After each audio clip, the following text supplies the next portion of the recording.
Hi friends, எல்லாருக்கும் வணக்கம். எல்லோரும் எப்படி இருக்கீங்க? நானும் நல்லா இருக்கேன். இப்போ நாம் இன்றைக்கி மகா சிவராத்திரி இங்கே கனடாவில் இது பெருமாள் கோவில். நாங்கள் எப்பவுமே வாரம் வர கோயில் தான். இங்கே வெளியில் பாருங்கள், ஒரு சிவன் லிங்கம் தண்ணி ஊற்றுற மாதிரி எவ்வளோ அழகாக செட் பண்ணி வச்சுருக்காங்க. மேலே குட்டியாக ஒரு பைப்பு வச்சு அழகாக தண்ணி ஊற்றிக்கிட்டே அப்படியே அபிஷேகம் பண்ணிக்கிட்டே இருக்கிற மாதிரி.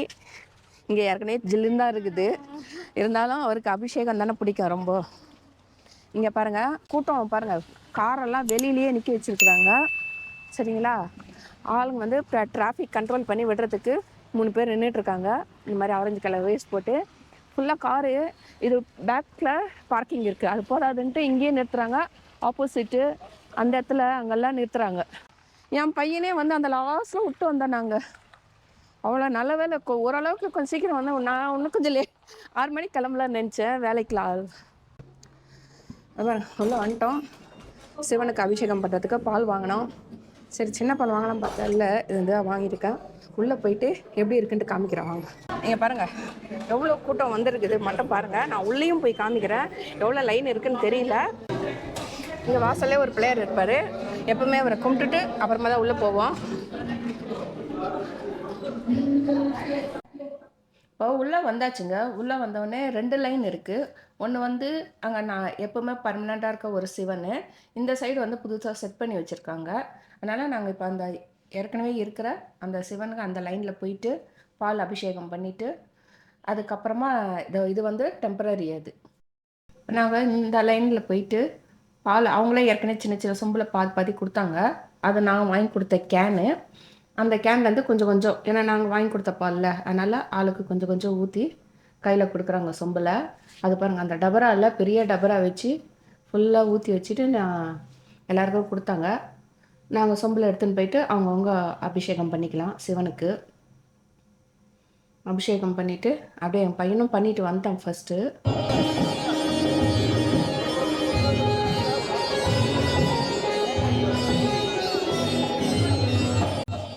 இது டெம்பரரியாக ஒரு சிவலிங்கம் செட் பண்ணி வச்சுருந்தாங்க. அதுக்கும் லைன் நின்று அபிஷேகம் பண்ணோம். நாங்கள் அபிஷேகம் பண்ணிவிட்டு அப்படியே வெளியில் வந்தோம். பால் ஊற்றி அபிஷேகம் பண்ணுங்க. அப்புறம் பக்கத்தில் வில்வ இலை அதெல்லாம் வச்சுருந்தாங்க. சரி, ஏன்னா அபிஷேகம் பண்ணிவிட்டு வரவங்களுக்கு வில்வ இலை கொடுக்குறாங்க. அப்புறம் இது பிரசாதம், ஜிலேபி, அப்புறம் லட்டு, ஒரு கூல்ட்ரிங்க்ஸ் ஒன்று கொடுத்தாங்க, ஒரு வாழைப்பழம், ஆப்பிள் இதெல்லாம் கொடுத்தாங்க. அப்புறம் அப்படியே நாங்கள் கீழே இறங்கி போயிட்டு சாப்பிட்லான்ட்டு போனோம். நாங்கள் சாமி கும்பிட்டுட்டு கீழே இறங்கிட்டோங்க. இதுதான் சாப்பிட்றதுக்கு கீழே போனோம். பேஸ்மெண்ட்டில் தான் சாப்பாடு போடுவாங்க. ஏன்னா நாங்கள் சீக்கிரமே இறங்கிட்டோம். இருக்க கூட்டம் அதிகமாக வரும், சமாளிக்க முடியாது.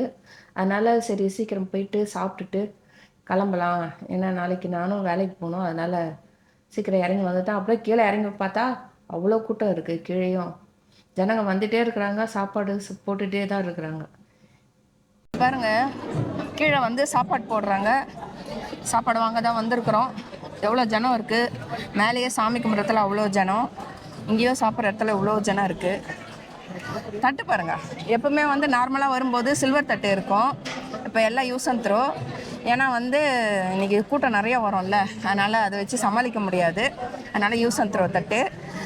சாப்பாடு வாங்கிட்டு என்ன போடுறாங்கன்ட்டு பார்க்குறேன் வாங்க. சாப்பாடு வாங்கி வந்துட்டேங்க. ஒரு கேசரி, அது கேசரி. இங்கே கேசரி கலர்லாம் போட மாட்டாங்க. அது மோர் குழம்பு.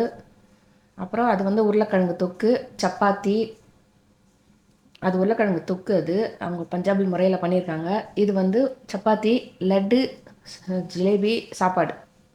அப்புறம் ஒரு ரோஸ் மில்க் ஒன்று கொடுத்தாங்க. அப்புறம் வாழைப்பழம் ஒரு பிரசாதம்.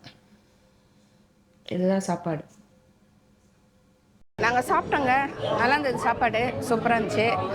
அவங்க பஞ்சாபி அவங்க இப்போ சுடுற இந்த சப்பாத்தியே டேஸ்ட்டுங்க, செம்ம சாஃப்டாக நல்லா இருந்துச்சு.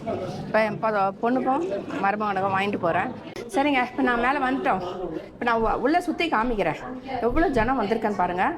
ஆனால் எல்லாமே நார்த் இந்தியன்ஸ் தான். எனக்கு தெரிஞ்சு ஒரே ஒருத்தர் மட்டும் தமிழால் வந்திருக்காங்க, அவ்வளோதான்.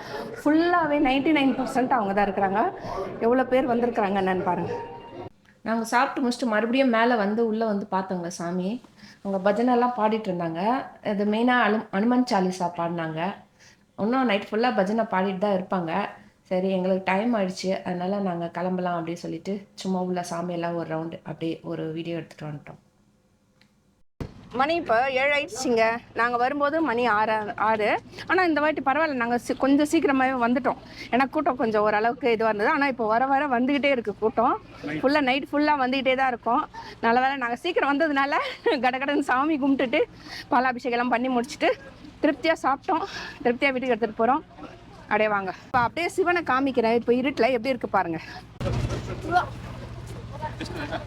அந்த ரோட்டில் அது வந்து டெம்பரேச்சரும் டைம் காமிக்கிற ஒரு போர்டு மாதிரி ஒன்று வச்சுருப்பாங்க. இது வந்து கார் எடுக்க என் பையன் போயிட்டு இருந்தான். அங்கே எதிர்க்க வந்து பார்க்கிங் லாட், அது வந்து ஃபுல்லாக அப்படியே வந்து இது ஃபுல்லாக டிராஃபிக் ஜாம் ஆயிடுச்சு. இந்த நடந்து போகிற வழி பாருங்கள், அப்படியே பிளாக் ஐஸ், இது பேர் தான் சொல்லுவாங்க. பகலில் உருகிட்டு அப்படியே பிளேட் மாதிரி ஆகிடும். இங்கே பாருங்கள், கார் எவ்வளோ லைனில் அப்படியே நிற்குது. ஃபுல்லாக டிராஃபிக் ஜாம் ஆயிடுச்சு. இங்கே வந்து ஒவ்வொரு காராக வெளியே வந்து நம்ம வெளியில் வந்து போகிறதுங்காட்டியுமே டைம் ஆகிடும். இதாங்க எங்கள் கார் இந்த இடம். கோயிலேருந்து நடந்து வரதுங்காட்டி 5 நிமிஷம் ஆயிடுச்சுங்க. ஹலோ மக்களே, அங்கே பாருங்கள், ஜனங்க வந்துகிட்டே இருக்காங்க. ரோடில் இது பாருங்கள் காரு. இந்த மாதிரிலாம் இது வரைக்கும் நின்னதே கிடையாது. நிற்கும் இந்த மாதிரி, அதான் இந்த மாதிரி விசேஷமான நேரத்தில் இந்த மாதிரி இங்கெல்லாம் நிறுத்திட்டு இது பாரு, இங்கே உள்ளெல்லாம் கூட நிறுத்தி வச்சுருக்குறாங்க. இதெல்லாம் அந்த கார் தான். இதெல்லாம் கோயிலுக்கு வந்த கார் தாங்க. ஃபுல்லாக வழியில் நிறுத்தி வச்சுட்டு வந்திருக்குறாங்க. இங்கேருந்தே சில பேர் இறங்கி குழந்தையெல்லாம் வேறு வச்சுக்கிட்டு நடந்து போகிறாங்க. இப்போது இங்கே இப்போது நடக்கிறோம் பார்த்தீங்களா, இதுதான் ரொம்ப டேஞ்சர். ஏன்னா பகலில் நல்லா வெயில் அடித்து அந்த ஸ்னோ எல்லாம் உருகி இருக்குதுங்க. உருகின ஸ்னோ இப்போ வந்து கொஞ்சம் மைனஸில் போகுதா, அதனால் அப்படியே ஃப்ரீஸ் ஆகுது. நல்ல வேலை நாங்கள் வெளியில் வரும்போது காலை வழுக்கு இருக்கோம். அப்படியே பத்திரமா அப்படியே பொறுமையாக காலை தேய்ச்சிக்கிட்டே அப்படியே வந்துட்டேன் நான். வீட்டுக்கு வந்தாச்சுங்க. அதான் நான் வந்தவொடனே ட்ரெஸ்ஸை போய் மாற்றிட்டு வந்துட்டேன். ஏன்னா டைம் வேறு ஆயிடுச்சா, 8 மணி ஆயிடுச்சா, நாளைக்கு வேலைக்கு போகணும். அதனால் வந்து கிடக்குறேன் ட்ரெஸ்ஸை மாற்றிட்டு கொஞ்சம் ஃப்ரீ ஆகிட்டோம்னா ஒரு 1/2 மணி நேரம் அப்படி கொஞ்சம் ரிலாக்ஸ் பண்ணிட்டு போய் 9 மணிக்கு போய் படுக்க வேண்டியது தான். ஏன்னா இப்போ ரோடு ரொம்ப அந்த காலையில் வந்து நல்லா உருகி இருக்குதா, இப்போ வந்து வண்டி ஓட்டி வரத்துக்கே அப்படியே படகு மாதிரி ஆடிக்கிட்டே போகுதுங்க. அது ஓட்டிட்டு வரதுங்காட்டியுமே ரொம்ப கஷ்டமாயிடுச்சு. அதனால் நான் ஓட்டல, பையன்தான் ஓட்டுறான். இருந்தாலும் பக்கத்தில் நான் உட்காந்துருந்தேன், கொஞ்சம் அப்படியே ரொம்ப இதுவாக இருந்ததுனால வந்துட்டோம். வீட்டுக்கு வந்தாச்சு. அவ்வளோதான், இதோட இந்த விளாக் முடிஞ்சிருச்சு. புதுசாக வீடியோ பார்க்குறவங்க சப்ஸ்கிரைப் பண்ணுங்கள், லைக் பண்ணுங்கள், ஷேர் பண்ணுங்கள். ஒரு பெல் ஐக்கான் இருக்கும், அதை கிளிக் பண்ணிடுங்க.